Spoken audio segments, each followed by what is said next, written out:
Welcome dear students. आज हम discrete mathematics में नया टॉपिक स्टार्ट करने जा रहे हैं जिसका नाम है इंट्रोडक्शन टू पॉसेट्स। जैसा आप अपनी स्क्रीन पे देख पा रहे हो, इस टॉपिक को कंप्लीट करने के बाद हम ये टू डिफरेंट लर्निंग आउटकम्स यहाँ पे अचीव करेंगे। The first one is recall the partial ordered set and totally ordered set. The second learning outcome, you will be able to verify the given set with relation is a poset और not. देखिए dear student, अगर मैं इस topic की examination में weightage की बात करूँ, ये इंपॉर्टेंट टॉपिक है और ये कुछ प्रीवियस कॉन्सेप्ट से रिलेटेड है। जैसे आपने फर्स्ट यूनिट में स्टडी किया होगा सेट, रिलेशंस एंड फंक्शंस, तो वहां पे मैंने एक ब्रीफ में आपको डेफिनेशन लिखाई थी अबाउट पार्शियल ऑर्डर्ड सेट। तो मैंने आपको बताया था पार्शियल ऑर्डर्ड रिलेशन वो रिलेशंस होते हैं जो रेट प्रॉपर्टी को सेटिस्फाई करते हैं। वहां पे मैंने एक एक्रोनिम यूज किया था rate. R stands for reflexive, A stands for antisymmetric and T stands for transitive। तो उस कॉन्सेप्ट को यहाँ पे हम डिटेल डिस्कस करेंगे और वेरीफाई करेंगे कि कोई गिवन सेट के बारे में भी हमने डिस्कस किया था। Set is a group of element, उसके साथ अगर कोई रिलेशन गिवन है कि डिवीजन परफॉर्म कर रहे हैं या less than greater than perform कर रहे हैं या मल्टीप्लीकेशन परफॉर्म या एनी अदर रिलेशन अगर हम परफॉर्म कर रहे हैं, एनी अदर ऑपरेशन उस रिलेशन के साथ अगर हम परफॉर्म कर रहे हैं, तब हमें चेक करना है कि वो पॉसेट है या नहीं है। Poset is the short form of partial order. Examination point of view से भी इंपॉर्टेंट है और ये जो अपकमिंग टॉपिक्स हैं इस स्क्रीन पे जो आपकी लिस्टेड है, hash diagram, lattice and its properties, types of lattice, इन सब में भी इसका यूटिलाइजेशन, जैसा कि आप देखते हैं कि पॉसेट का यूटिलाइजेशन हैश डायग्राम ड्राइंग में होता है। हैश डायग्राम ड्रॉ करके आप ये चेक कर सकते हो उस हैश डायग्राम में मिनिमल एलिमेंट कौन सा है, मैक्सिमल एलिमेंट कौन सा है, या उसका फर्स्ट एलिमेंट कौन सा है या उसका लास्ट एलिमेंट कौन सा है। तो देखिए यहाँ पे आपको ये देखना है कि एग्जामिनेशन में जो इससे कॉन्सेप्ट बनते हैं या प्रॉब्लम बनती है, इससे डायरेक्ट भी आ सकता है और विद हैश डायग्राम भी इससे प्रॉब्लम आ सकती है। एग्जामिनेशन में वेटेज में देखें तो शॉर्ट आंसर और लॉन्ग आंसर दोनों टाइप के क्वेश्चंस इससे फॉर्म होते हैं। अगर डेफिनेशन आ जाती है तो वो शॉर्ट फॉर्म में आ जाती हैं, और अगर न्यूमेरिकल टाइप की प्रॉब्लम आती है, क्योंकि जैसे कि आप देखेंगे ये एक मैथमेटिकल प्रॉब्लम है, तो इससे रिलेटेड न्यूमेरिकल प्रॉब्लम्स। अगर हम इसका दूसरे किसी सब्जेक्ट में देखें कि कहाँ पे इसका यूटिलाइजेशन है, तो देखिए जहाँ पे ड्राइंग, डिजाइनिंग वाले सब्जेक्ट हैं, और वो कौन से हैं, जैसे अगर आप देखेंगे सेट का तो यूटिलाइजेशन आप थ्योरी ऑफ कंपटीशन में भी करते हो, रिलेशन का यूटिलाइजेशन भी वहाँ पे करते हो। तो जो पार्शियली ऑर्डर्ड सेट है उनका यूटिलाइजेशन जो होता है वो भी आगे, आप एडवांस मैथमेटिक्स तो आपके में है नहीं, लेकिन इन सब का यूटिलाइजेशन आपकी कहीं ना कहीं किसी ब्रांच सब्जेक्ट में यूटिलाइज हो जाता है। तो आइए स्टार्ट करते हैं with the concept of partial ordered set. ठीक है, आइए देखते हैं पार्शियली ऑर्डर्ड सेट क्या होता है। देखिए जैसा हमने देखा था कि अगर हमारे पास कोई बाइनरी रिलेशन है और उस रिलेशन को हम किसके ऊपर हमने फॉर्म किया है, on a non empty set, तब वो एक पार्शियली ऑर्डर्ड सेट कहलाएगा जब वो रेट प्रॉपर्टी को सेटिस्फाई करेगा। और रेट प्रॉपर्टीज क्या होती हैं, reflexive, antisymmetric and transitive.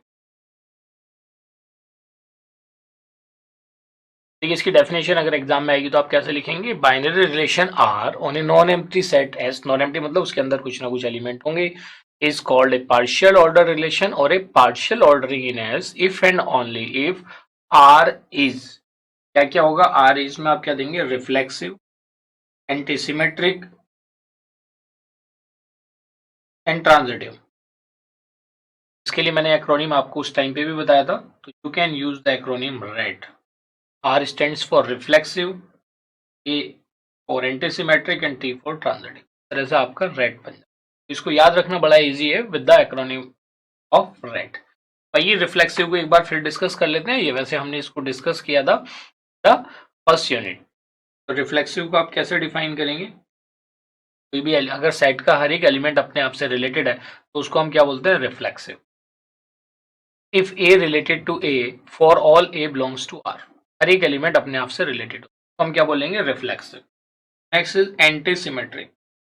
Antisymmetric क्या कहता है, एंटीसिमेट्रिक कहता है कि if A is related to B and B is related to A, provided A is equal to B, तभी ये सेटिस्फाई होगा जब ए बी के बराबर होगा। आइए देखते हैं third property, that is transitivity. Transitive relation में क्या होता है, इफ, जैसे आप जानते हैं ए बी का भाई है, बी सी का भाई है, तो ए बी सी का भाई होगा। If A related to B and B related to C, then A related to C, then A related to, ये 3 डिफरेंट प्रॉपर्टी है। अगर कोई भी बाइनरी रिलेशन किसी नॉन एम्प्टी सेट पे अगर डिफाइंड है तो उसको आप क्या बोलेंगे, पार्शियल ऑर्डर्ड सेट या पार्शियल ऑर्डरिंग या पार्शियल ऑर्डर्ड रिलेशन। तो इससे रिलेटेड कुछ टर्म्स हमारी और भी हैं, जैसे कंपैरेटिबिलिटी का कॉन्सेप्ट आता है, या पार्शियल ऑर्डर्ड सेट के साथ अभी आपने टोटल ऑर्डरिंग जो हमारा फर्स्ट लर्निंग आउटकम था उसमें क्या है, एंड टोटली ऑर्डर्ड सेट। तो ये टोटली ऑर्डर्ड सेट को भी समझ लेते हैं क्या होता है। टोटली ऑर्डर्ड सेट, ऑर्डर्ड तो ये सेट ही है और इसमें भी कोई रिलेशन होगा लेकिन वो हर एक एलिमेंट से रिलेटेड होगा। आइए देखते हैं टोटली ऑर्डर्ड रिलेशन और टोटल ऑर्डर्ड सेट को हम कैसे डिफाइन करेंगे एग्जामिनेशन में, आइए समझते हैं। तो देखिए इसमें टोटली ऑर्डर्ड सेट को आप एग्जामिनेशन में कैसे डिफाइन करेंगे, if every pair of elements of S, जो भी आपके पास नॉन एम्प्टी सेट है, अगर उसका हर एक पेयर कंपेरेबल है, then the set S is called totally ordered, or you can call it as linearly ordered, or you can call it as a chain, or you can call it as a tau set। जैसे partially ordered set को तो pau set बोलते हैं और totally ordered set को हम क्या बोलेंगे, tau set। You can call it as a tau set with respect to the relation, and the relation is said to be simple ordering or linear ordering on S। This is the definition of tau set। तो यहाँ पे एक देखिए नई term आई है, comparable. क्या बात है ये यहाँ पे, कंपेरेबल। तो ये हम कैसे चेक करेंगे कि किसी सेट के एलिमेंट आपस में कंपेरेबल है या नहीं है। तो ये देखते हैं द कॉन्सेप्ट ऑफ कंपेरेटिबिलिटी। देखिए नाम से तो पता चलता ही है कि भाई अगर हम किन्हीं एलिमेंट्स को, किन्हीं टू एलिमेंट्स को किसी सेट के अगर कंपेयर कर पाते हैं, चाहे वो लेस देन इक्वल टू की फॉर्म में कर पाए, ग्रेटर देन इक्वल टू की फॉर्म में कर पाए, या किसी और या इक्वल टू की फॉर्म में हम कर पाए, तो उससे उन एलिमेंट्स को हम क्या बोलेंगे, कंपेरेबल। और वो सेट क्या हो जाएगा, कंपेरेबल सेट, अगर उसके हर एक एलिमेंट के साथ वो प्रॉपर्टी सेटिस्फाई करती है। अगर उसकी वो प्रॉपर्टी सेटिस्फाई नहीं करती है, मान लिया लेस देन इक्वल टू वाली है, अगर वो प्रॉपर्टी हर एक सेट के पेयर पे अगर अप्लाई नहीं होती है तो हम उसको क्या बोलेंगे, नॉन कंपेरेबल। आइए इसको कैसे डिफाइन करेंगे एग्जामिनेशन में, उसको समझ लेते हैं।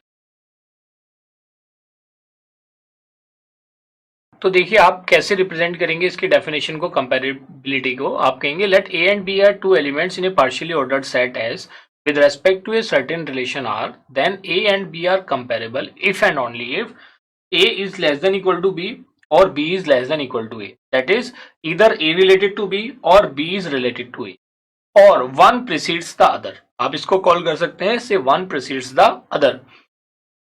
Otherwise the sets are non-comparable। Otherwise the elements A and B are said to be non-comparable।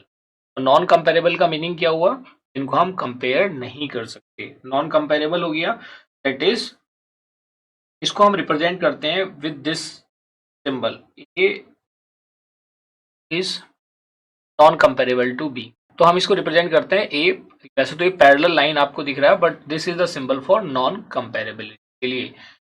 और we can also call it as A is not related to B and B is not related to A। ये दोनों क्या हो जाएंगे, non comparable. तो ये definition है किसकी, कंपेरेबिलिटी की। तो यहाँ पे हमने बेसिकली देखिए जो अभी 3 टर्म यहाँ पे हमने डिस्कस करी। एक तो हमने पॉसेट के कॉन्सेप्ट को डिस्कस किया, और जो पॉसेट है it is represented by P। अगर मैं इसके रिप्रेजेंटेशन की बात करूंगा तो आप इसे कैसे रिप्रेजेंट करेंगे, it is represented by P with relation less than equal to. कई बुक में इसको ऐसे भी रिप्रेजेंट किया गया है, लेकिन हम इसको किससे रिप्रेजेंट करेंगे, P less than equal to. तो देखिए जो हमारा फर्स्ट लर्निंग आउटकम था उसमें यही हमारी डेफिनेशन थी, जिसमें हमने पार्शियली ऑर्डर्ड सेट को और टोटली ऑर्डर्ड सेट को डिस्कस करना था। और टोटली ऑर्डर्ड सेट में हमने देखा था कि कंपेरेबिलिटी एक कॉन्सेप्ट इसके अंदर इंट्रोड्यूस हुआ है, तो उसको भी हमने यहाँ पे डिस्कस कर लिया। तो इस तरह से हमने जो हमारा फर्स्ट लर्निंग आउटकम था उसको यहाँ पे अचीव कर लिया। तो let us have a knowledge check.